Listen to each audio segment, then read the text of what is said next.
Hello मेरे प्यारे बच्चों। स्वागत है एक बार फिर से आपका अपने प्यारे से channel physics by S chemistry में। बच्चों, आज हम लोग क्लास 11th की जो टॉपिक हमने शुरू करी थी, पिछले लेक्चर में हमने न्यूटन्स लॉज ऑफ मोशन के बारे में जो पढ़ा था, उसमें फोर्स के बारे में पढ़ा था। ठीक है ना। आज हम लोग उसी चैप्टर का लेक्चर 2 स्टार्ट करेंगे, मीन्स आगे के टॉपिक्स पढ़ेंगे। ठीक है। तो बच्चों, आपको याद होगा हमने पिछले क्लास में आपको फोर्स के बारे में बताया था, जिसमें हमने जाना था कि फोर्स होता क्या है। ठीक है। उसके बाद हमने जाना था कि क्या फोर्स की भी कुछ कैरेक्टरिस्टिक होती है क्या। तो हमने जाना कि हाँ, ये सर वेक्टर क्वांटिटी होती है सर, इसको आप डायरेक्टली सम अप नहीं कर सकते। फिर हमने जाना कि फोर्स की एसआई यूनिट क्या होती है, सीजीएस यूनिट क्या होती है। ओके। फिर हमने पढ़ा था बेटा उसमें कि फोर्स जब भी काम करता है तो पेयर ऑफ बॉडीज के बीच काम करता है। दो बॉडीज होंगी जिनको इंटरैक्टिंग बॉडीज बोलते हैं, जिससे हम ये समझते हैं कि फोर्स बेसिकली दो बॉडीज का ही इंटरैक्शन होता है ना। फिर हमने जाना था कि फोर्स जब भी काम करता है तो पेयर में काम करता है, जिसको आप एक्शन रिएक्शन पेयर बोलते हैं। ये भी चीजें हमने जानी थी। अच्छी बात, बहुत अच्छी बात सर, ये सब कुछ तो मुझे पता है सर, मैंने पढ़ लिया सर। अब आगे पढ़ाइए। ओके, चलिए आते हैं बेटा। आज हम लोग लॉज ऑफ मोशन डिस्कस करेंगे। ठीक है ना। तो लॉज ऑफ मोशन की कहानी स्टार्ट कहां से हुई थी? सबसे पहले लॉज ऑफ मोशन की कहानी शुरू कहां से हुई थी?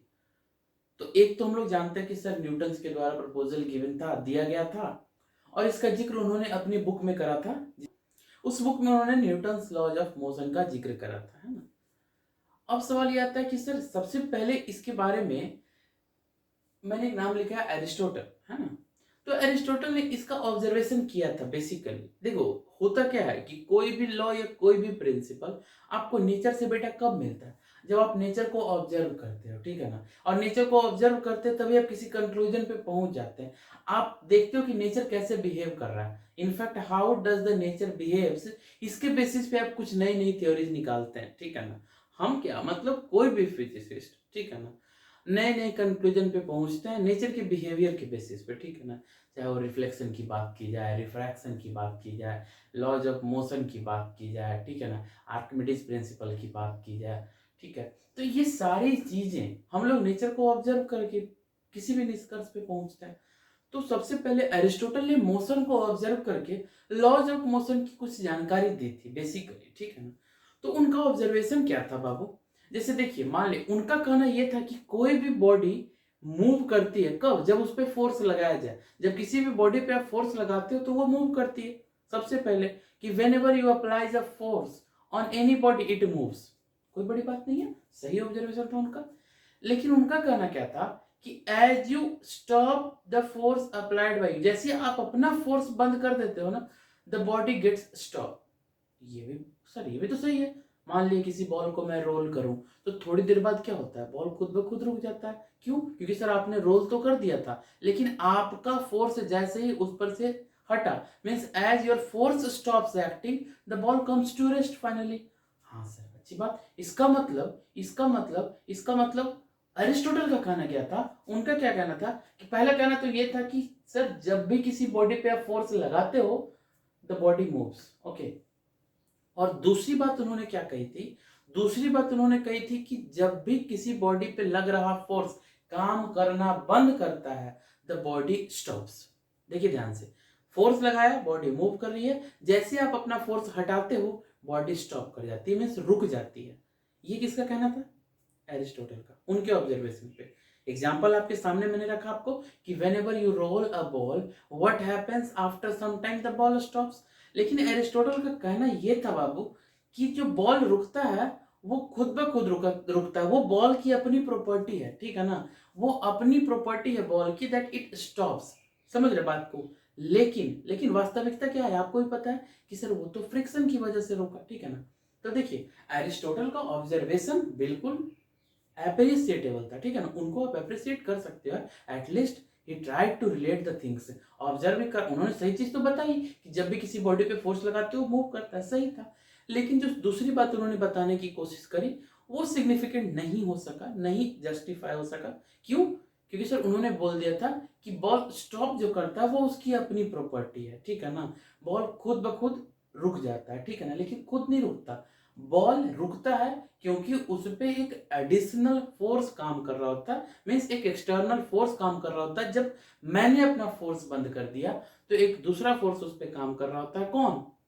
फ्रिक्शनल फोर्स, ठीक है ना। जैसे मान लिया, अब सिंपल सी बात है, आप कोई भी बॉडी को थ्रो करते हो हवा में, तो आप देखते हो थोड़ी देर बाद उसकी वेलोसिटी घटने लगती है और वो वापस ग्राउंड पे आना शुरू करता है। तो देख रहे ग्राउंड पे क्यों आ रहा है? क्योंकि सर आपका फोर्स तो खत्म हो ही रहा है, ठीक है ना। लेकिन अगर ग्रेविटी नहीं हो रही होती तो बॉल क्या हो रहा होता? जा रहा होता। अगर एयर ड्रैग नहीं हो रहा होता तो उसकी वेलोसिटी नहीं घटती। एयर ड्रैग, जो एयर उस पर फोर्स लगा रहा है, ठीक है, क्योंकि एयर के अगेंस्ट जा रहा है, तो एयर ड्रैग नहीं हो रहा होता तो सर उसकी वेलोसिटी नहीं घटती, तो बॉल रेस्ट में आने की कोशिश नहीं करता, बॉल नीचे जाने की कोशिश नहीं करता, ग्रेविटी उस पर काम नहीं कर रही थी तो भी वो नीचे नहीं जाता, ठीक है ना। तो एक चीज आपने फोर्स लगाया तो वो मूव करता है, ये अरिस्टोटल का पहला ऑब्जर्वेशन सही था। और दूसरा ऑब्जर्वेशन क्या था कि सर जैसे आप फोर्स लगाते हो ball comes to rest but by itself, उन्होंने खुद से कहा था कि खुद से रेस्ट में आ जाता है, ठीक है ना।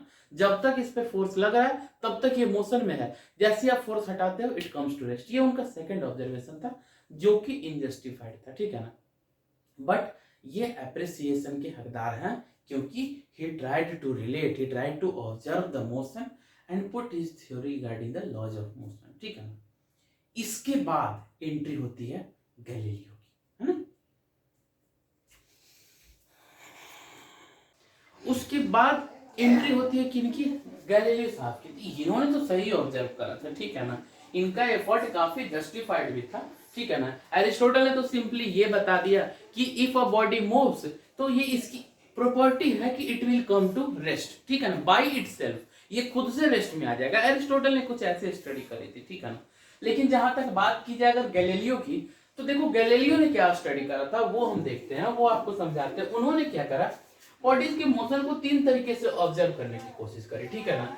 एक बॉडी के मोशन की उन्होंने कुछ इस तरीके से ऑब्जर्व करने की कोशिश करी कि इंक्लाइंड प्लेन लिया, ध्यान दीजिए, और इंक्लाइंड प्लेन पे अगर किसी बॉल को यहाँ पे वो रखते थे तो क्या होता है ना कि ये चलना शुरू करता है, ध्यान दीजिए, ये चलना शुरू करता है और ये रुकता नहीं है, ये नेवर स्टॉप्स। अगर इस सरफेस पर की बात की जाए तो यहाँ तक आने में कभी रुकता नहीं है, ये उन्होंने नोटिस करा। फिर क्या करा कि एक प्लेन सरफेस पे उन्होंने इसको रोल करके मूव करने की कोशिश करी, तो अब उन्होंने क्या पाया, तब वो क्या देखते हैं, ध्यान दीजिए, तब उन्होंने क्या नोटिस करा, इट स्टॉप्स, ये स्टॉप करता है, रुक जाता है आफ्टर सम टाइम, थोड़ी देर बाद क्या करता है, ये रुक जाता है, ठीक है ना। इसका मतलब वो इस निष्कर्ष पे पहुंचे कि it depends on surface, it depends on surface, ये इस सरफेस पे डिपेंड करता है, सरफेस के नेचर पे डिपेंड कर रहा होता है। अब ध्यान दीजिए, ध्यान दीजिए। और जब दूसरा एक्सपेरिमेंट उन्होंने कुछ ऐसा करा कि इंक्लाइंड सरफेस के बाहर कोई बॉडी को लेके से आ रहे थे और इस पे पुश करने की कोशिश करते हैं, फोर्स लगा के मूव करवाने की कोशिश करते हैं, तो इस पे भी थोड़ी देर बाद वो क्या होता है, रुक जाता है। अब देखिए, अगर एरिस्टोटल के कॉन्सेप्ट को लेके चले तो एरिस्टोटल ने क्या कहा, एरिस्टोटल ने कहा कि सर कोई भी बॉडी की प्रॉपर्टी है, सिंपल सी बात है, वो उसकी इंटरनल प्रॉपर्टी है, इनहेरेंट प्रॉपर्टी है कि अगर वो मूव कर रहा है तो इट स्टॉप्स बाय इटसेल्फ, वो खुद से रुक जाता है, ठीक है ना। इसका मतलब सर कि अगर इस बॉडी की सेम बॉडी है, अगर इसके तीनों सरफेस पे मूवमेंट की बात करें तो सर मोशन आइडेंटिकल होना चाहिए। अगर उसकी इनहेरेंट प्रॉपर्टी है तो motion should be identical no matter what the nature of surface is, है ना। सवाल उठता है ना कि सरफेस का क्या नेचर है, ये मैटर नहीं करता sir, but motion should not stop, the motion should be identical, why, because the bodies were same, okay. लेकिन ऐसा नहीं होता, जो इंक्लाइंड प्लेन पे है उस पे मूवमेंट होती रहती है सर, जो प्लेन सरफेस है थोड़ी देर बाद रुक जाता है, वो भी सरफेस पे डिपेंड करता है। इसमें भी अगर पुश करके मूव करवाने की कोशिश करते हो तो ये भी रुक जाता है। इसका मतलब जो स्टॉप करने की प्रॉपर्टी थी ये कोई बॉडी की इनहेरेंट प्रॉपर्टी नहीं थी, सरफेस पे डिपेंड कर रहा है। ध्यान दीजिए, किस पे डिपेंड कर रहा है, सरफेस पे डिपेंड कर रहा है। यानी बॉडी का जो स्टेट था, मोशन का था, वो स्टेट रेस्ट में आ गया, लेकिन किसी एक्सटर्नल एजेंट की वजह से, ध्यान दीजिए, किसी एक्सटर्नल एजेंट की वजह से। वो एक्सटर्नल एजेंसी कौन थी यहाँ पे, तो सर सरफेस। वो एक्सटर्नल एजेंसी यहाँ पे कौन थी, सरफेस। इसका मतलब अगर कोई भी बॉडी मूव करते करते रेस्ट में आ जाती है, कोई भी बॉडी मूव करते करते अपनी वेलोसिटी बढ़ा देती है, तो sir it does not happen to it by itself, वो उसमें खुद से नहीं होता, किसी एक्सटर्नल एजेंट की वजह से ही होता है, ठीक है ना, किसी एक्सटर्नल एजेंट की वजह से ही होता है। इसका मतलब बॉडी क्या चाह रही है, बॉडी चाह रही है कि अगर मैं मोशन में हूं तो मोशन में रहेगी। उसकी प्रॉपर्टी इनफैक्ट ये है कि अगर वो मोशन में है तो वो मोशन में ही रहेगा, वो रिस्पॉन्ड नहीं करेगा, वो कोई भी रिएक्शन नहीं दिखाएगा, वो कोई भी एक्शन नहीं दिखाएगा। अगर वो मोशन में था तो वो मोशन में ही रहेगा, अगर वो रेस्ट में था तो वो रेस्ट में ही रहेगा। It will not act, it will not react. और जो रिएक्ट ना करे उसको आप इनर्ट बोल सकते हैं ना, उसको आप क्या बोल सकते हो, इनर्ट बोल सकते हो। सोचो, इनर्ट बोल सकते हैं। इसका मतलब जो ये रिएक्ट नहीं करने की प्रॉपर्टी थी, जब तक कोई एक्सटर्नल एजेंट उसको मजबूर ना करे, इस प्रॉपर्टी को हम लोग इनर्शिया बोलते हैं बेटा, है ना। क्या बोलते हैं, इनर्शिया। इसका मतलब कि कोई भी बॉडी अपने इनिशियल स्टेट को कंटिन्यू करेगा जब तक कोई एक्सटर्नल एजेंट उसको मजबूर ना करे। ये गैलीलियो ने अपने एक्सपेरिमेंट से कहा था, ठीक है ना। और गैलीलियो ने अपने एक्सपेरिमेंट से कहा था और इस कंक्लूजन तक पहुंचे क्या, कि to not change its initial state of rest और motion, this is the inherent property of a body. Not कि वो वाला कि body gets stop by itself, body खुद से रुक जाती है, अपनी मोशन को खुद से खत्म कर लेता है, ऐसा कुछ नहीं। तो ये तो एरिस्टोटल ने ऑब्जर्व करा था बेसिकली। तो आप देख लो, आप भी तो ये ऑब्जर्व करें सर कि जब बॉल को रोल करते हैं थोड़ी देर बाद बॉल रुक जाता है, जब उस पर फोर्स खत्म होता है।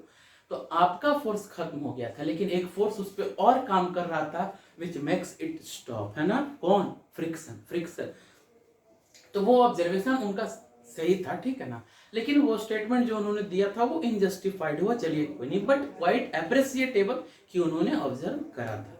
तो देखिए बेसिकली गैलीलियो ने क्या ऑब्जर्व करा, गैलीलियो ने ये ऑब्जर्व करा कि वो उस बॉडी की प्रॉपर्टी नहीं, इनफैक्ट बॉडी की प्रॉपर्टी ये है कि if the body is at rest it will remain in rest, if the body is in motion it will continue its motion, it will not react by itself, ये खुद से react नहीं करेगा, it will continue its initial state जब तक कोई external agent, कोई external agency उसको उस काम के लिए कंपेल नहीं करती है। और ये उस बॉडी की इनहेरेंट प्रॉपर्टी है। And since makes it inert, क्या करता है, उसको इनर्ट बना देता है, एक्ट नहीं करने देता, रिएक्ट नहीं करने देता, कोई भी एक्टिविटी नहीं करवाता, खुद से रेस्ट में नहीं आने देता, खुद से मोशन में नहीं जाने देता, तो ये उसको इनर्ट बना के रखता है, इसलिए आप उसको इनर्शिया का नाम दे सकते हैं, ठीक है ना।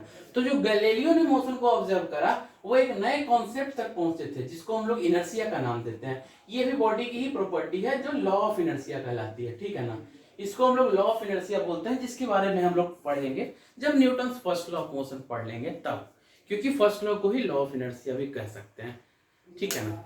अब इसके बाद एंट्री होती है सर आइजैक न्यूटन की। ये भी काम उसी ईयर हुआ था, 17th सेंचुरी में ही कहानी चल रही थी। और 17th सेंचुरी में ही न्यूटन की बुक पब्लिश हुई थी, कौन सी, प्रिंसिपल्स ऑफ मैथमेटिकल फिलॉसफी, जिसमें उन्होंने लॉज ऑफ मोशन का जिक्र करा था। तो आप ऐसा कर सकते हो कि एरिस्टोटल का एक्सपेरिमेंट, गैलीलियोस का एक्सपेरिमेंट, इन सारे एक्सपेरिमेंट्स को मिला जुला के एक फाइनल कंक्लूजन तक पहुंचे थे कौन, न्यूटन। तो ये किसी को क्रेडिट देने या नहीं देने की कहानी नहीं होनी चाहिए, ठीक है ना, क्योंकि न्यूटन ने प्रपोजल रखा था इसलिए न्यूटन्स लॉज ऑफ मोशन, लेकिन एफर्ट तो फिर सब लोग का लगा होता ना सर, ठीक है ना। तो बेसिकली आप ऐसा कर सकते हैं कि Newton's laws of motion given किसके द्वारा था, न्यूटन के द्वारा किया गया था। लेकिन Galileo law also played an important role which in fact gives us the concept of inertia sir, जो आपको इनर्शिया का कांसेप्ट देता है, ठीक है ना। इनर्शिया क्या होता है ये हम लोग पढ़ेंगे। आते हैं सबसे पहले लॉज ऑफ मोशन पे, ठीक है ना।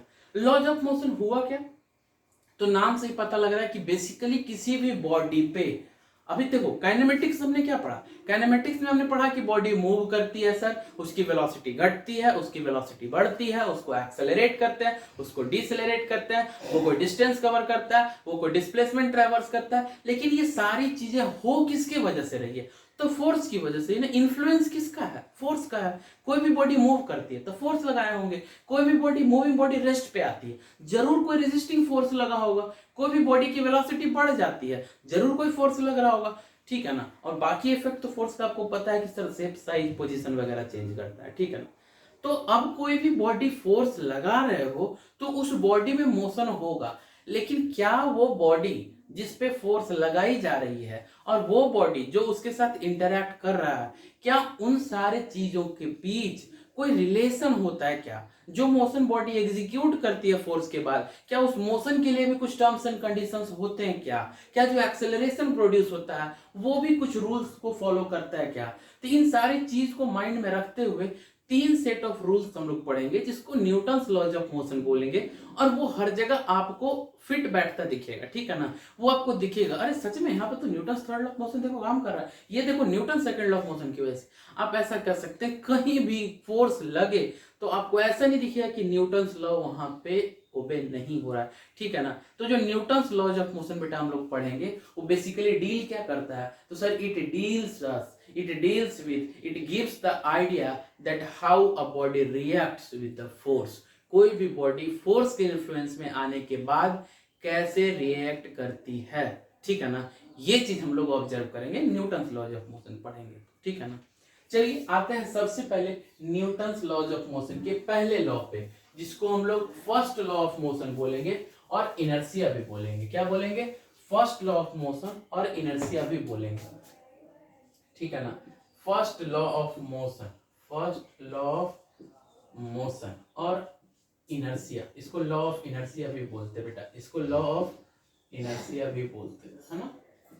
फर्स्ट लॉ ऑफ मोशन और लॉ ऑफ इनर्शिया। तो फर्स्ट लॉ ऑफ मोशन क्या कहता है उसका स्टेटमेंट मैं लिखूंगा, पहले इसको समझते हैं, और लॉ ऑफ इनर्शिया क्या कहता है पहले इसको समझते हैं, ठीक है ना? उसके बाद आते हैं, ठीक है ना? अच्छा देखिए, फर्स्ट लॉ ऑफ मोशन क्या बोलता है? First law of motion in fact ये बता रहा है कि जब भी किसी बॉडी पे फोर्स लगाया जा रहा हो, ध्यान से देखिए, जब भी किसी बॉडी पे फोर्स लगाया जा रहा है, मैं स्टेटमेंट नहीं बोल रहा, मैं समझाना शुरू किया मैंने, पहले सुनिए ध्यान से। जब भी किसी बॉडी पे फोर्स लगाया जा रहा हो, बॉडी मूव करेगी? नहीं भी कर सकती है। अगर नहीं लगाया जा रहा हो तब तो नहीं करेगी, है ना? अब देखिए ध्यान से, मान लिया मैं एक एग्जांपल लेता हूं, ठीक है? अगर इस बॉडी पे ऐसे रख दिया जाए, मैंने कोई फोर्स नहीं लगाया, क्या बॉडी मूव कर रही है क्या? नहीं ना। अगर मैंने लगाया, अब क्या बॉडी मूव कर रही है क्या? अरे बोलो, क्या मूव कर रही है क्या? हाँ सर। अब देखो, मान लिया मैं इधर से भी फोर्स लगाऊं और उधर से भी सेम अमाउंट का फोर्स कोई लगा रहा है, क्या उस केस में बॉडी मूव करेगी क्या? नहीं ना।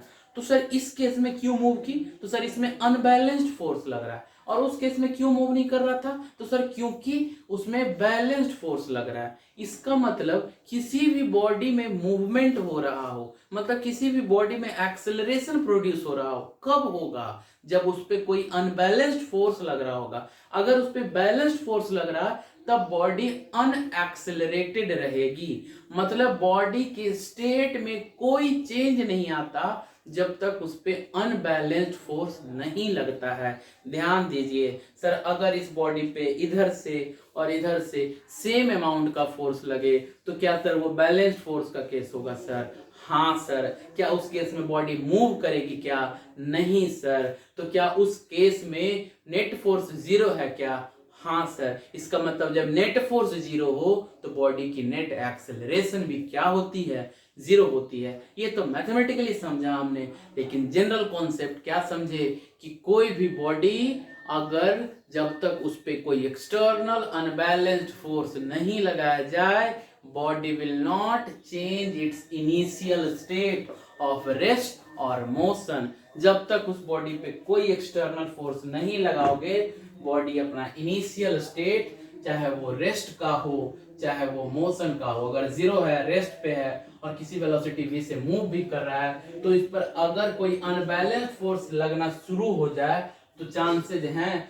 कि इसकी वेलोसिटी बढ़ेगी, और अगर इस पे कोई अनबैलेंस्ड फोर्स लगना शुरू हो जाए तो चांसेस हैं कि इसकी वेलोसिटी घट या बढ़ सकती है। लेकिन अगर इस पे नेट फोर्स जीरो है सर, जब तक है तब तक इस बॉडी में कोई बदलाव इसकी पोजीशन में देखने को नहीं मिलेगा। मतलब बॉडी की पोजीशन तब तक नहीं बदलती जब तक उस पे कोई अनबैलेंस्ड फोर्स ना लगे। अब ध्यान से सुनिए, मैंने क्या कहा कि बॉडी अपनी इनिशियल स्टेट को ही मेंटेन किए रहता है जब तक उस पे कोई एक्सटर्नल अनबैलेंस्ड फोर्स लगना शुरू ना हो जाए। अब ध्यान दीजिए, अगर उसको एक्सटर्नल अनबैलेंस्ड फोर्स मजबूर कर रहा है तभी वो अपना स्टेट बदलेगा। रेस्ट में था, मोशन में आने के लिए एक्सटर्नल अनबैलेंस फोर्स का होना जरूरी है। मोशन में है, रेस्ट में आने के लिए एक्सटर्नल अनबैलेंस फोर्स का होना जरूरी है। लेकिन क्या सर इनर्शिया भी यही बोल रहा था क्या सर इनर्शिया भी यही बोल रहा था क्या सर इनर्शिया भी यही बतलाता है क्या? इनर्शिया भी तो यही बोलता है ना। इनर्शिया बोलता है कि मान लिया सर ये बॉडी रेस्ट में, ध्यान से सुनिए, इनर्शिया बोल रहा है कि मान लिया ये बॉडी रेस्ट में है तो इसकी प्रॉपर्टी है, इसकी इनहेरेंट प्रॉपर्टी है कि रेस्ट में है तो रेस्ट में ही रहना चाहता है, रेस्ट में ही रहना चाहता है। इसकी प्रॉपर्टी, मान लिया मैं बोलूं कि मान लिया मेरी कोई कैरेक्टरिस्टिक है कि मैं मान लिया लालची हूं, मैं क्या हूं? लालची हूं। तो जो चीज आपके पास देखूंगा काशी मेरे पास भी होता, उसके पास देखा काशी मेरे पास भी होता, ए भाई देना, ए भाई देना।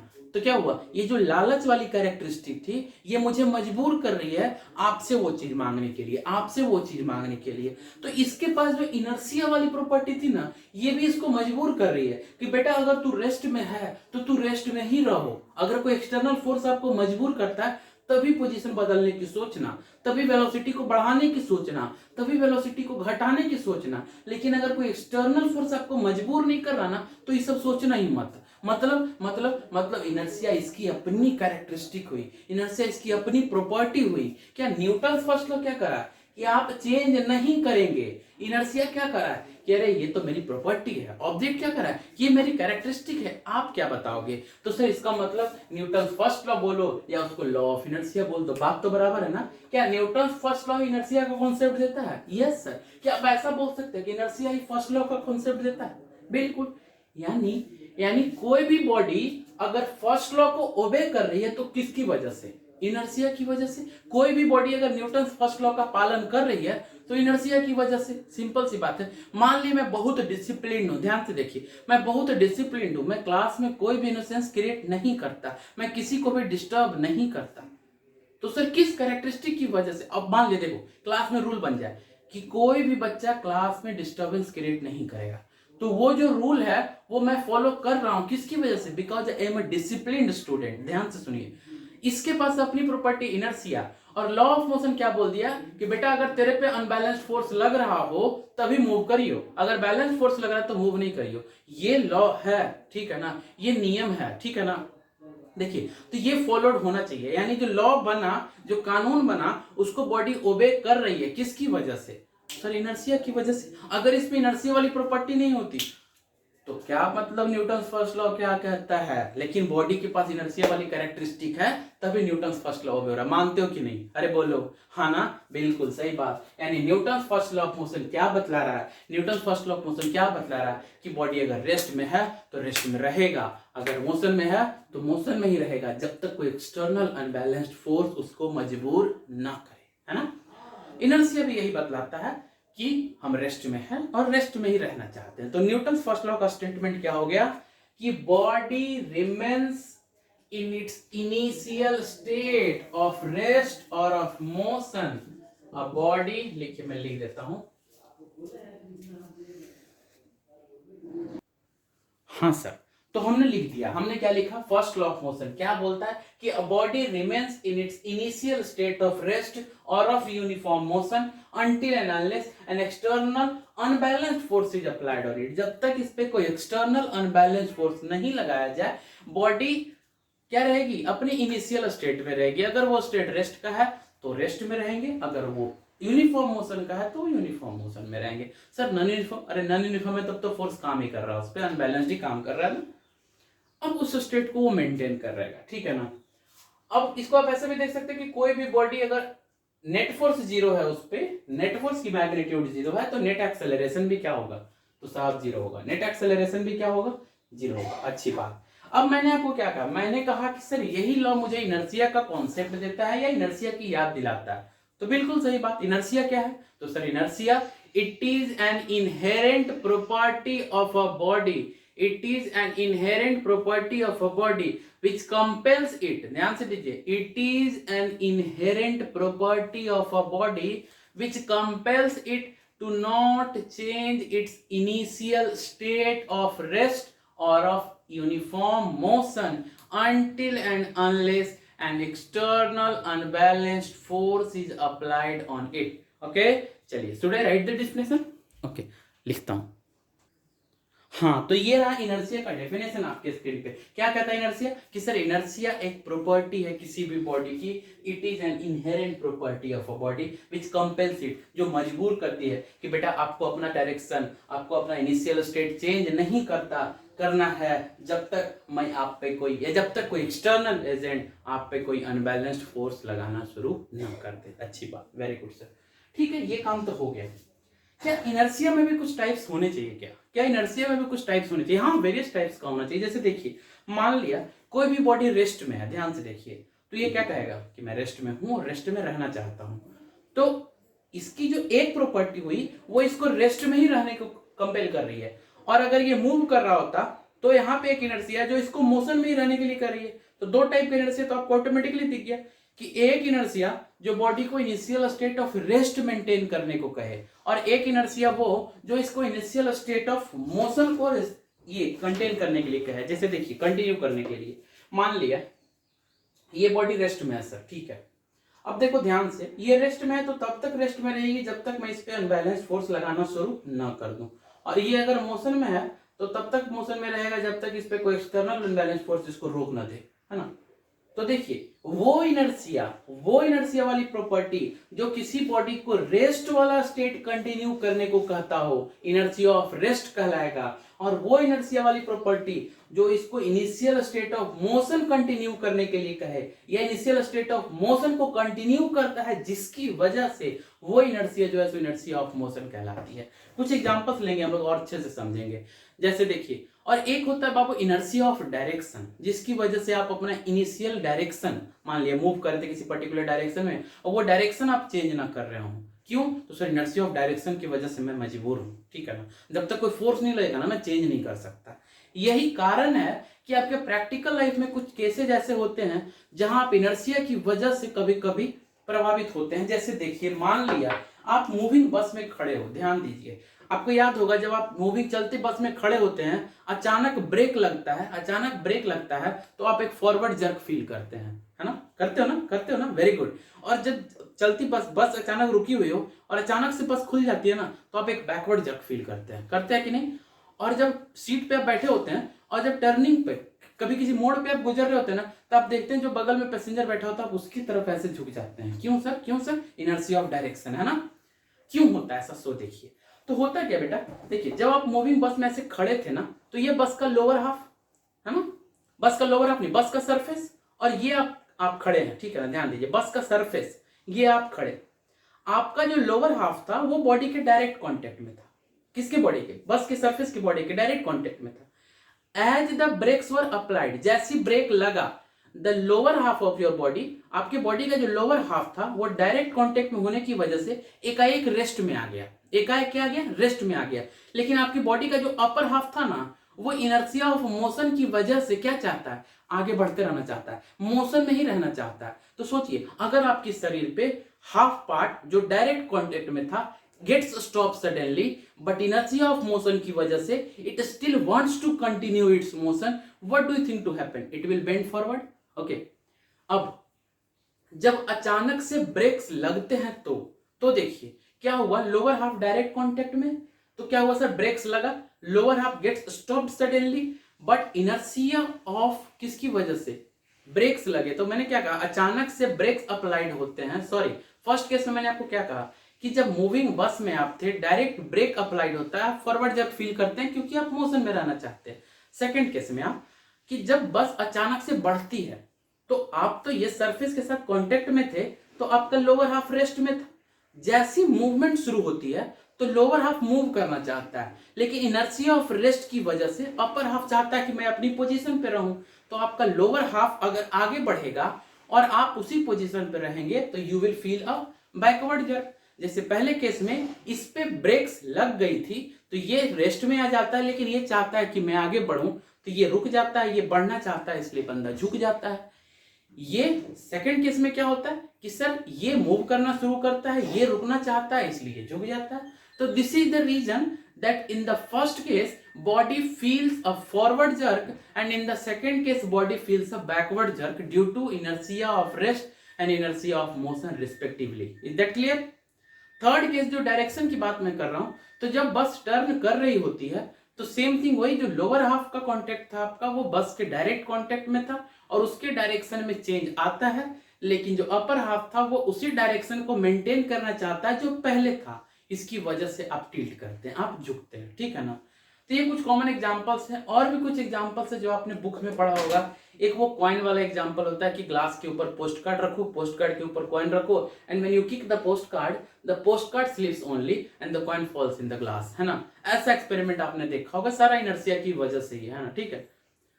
तो इनर्शिया का कॉन्सेप्ट आई थिंक आपने समझ लिया होगा, ठीक है ना। तो इनर्शिया 3 टाइप्स की हुई, रेस्ट, मोशन, डायरेक्शन। जो रेस्ट का स्टेट चेंज ना करने दे, इनर्शिया ऑफ रेस्ट। जो इनिशियल स्टेट ऑफ मोशन को ना बदलने दे, इनर्शिया ऑफ मोशन। और जो आपका इनिशियल डायरेक्शन ना बदलने दे, वो इनर्शिया ऑफ डायरेक्शन, है ना। न्यूटन्स फर्स्ट लॉ से ही आपको इनर्शिया का कॉन्सेप्ट मिलता है। न्यूटन्स फर्स्ट लॉ को ही आप लॉ ऑफ इनर्शिया भी बोल सकते हैं, कोई प्रॉब्लम नहीं। न्यूटन्स फर्स्ट लॉ क्या कहता है, तो सर जब तक फोर्स जीरो है एक्सेलरेशन भी जीरो होगा, है ना। इसके बाद हम लोग और भी चीजें पढ़ेंगे फोर्स के कॉन्सिक्वेंसेस के बारे में, जो मोशन के साथ रिलेट करते हुए पढ़ेंगे, जैसे इम्पल्स हो गया, मोमेंटम हो गया, ठीक है ना। और भी नई नई चीजें आएंगी और काफी मजा आने वाला, ठीक है ना। तो बस यहाँ तक अपडेटेड रहिए और मिलता हूँ आपसे अगले लेक्चर में, ठीक है ना। तब तक यहाँ तक का कंटेंट जो कुछ भी आपने पढ़ लिया है, ठीक है, उसको रिवाइज कीजिए, एक अच्छा सा नोट्स तैयार कीजिए और फिर see you in the next lecture, okay. तब तक stay safe and good bye.